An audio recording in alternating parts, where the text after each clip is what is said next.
of our local Texas school leaders, today we are responding with essential federal aid to education, fully paid for by closing international corporate tax loopholes that should never have been there in the first place. Because we believe in local control of education, we require that the state of Texas specifically forward the new federal aid to our local school districts, not divert it or spend it on something else. The Texas Association of School Boards, Texas teachers, principals, and school administrators support this legislation and this approach.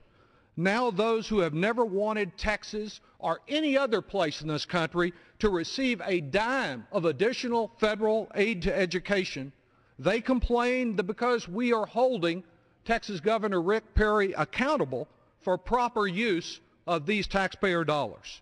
There is absolutely no constitutional limitation on doing right by our Texas school children. Instead of concocting phony legalistic arguments, Governor Perry and his cohorts here in Congress ought to be joining us in supporting quality public education. You can be sure that Texas is singled out by this legislation.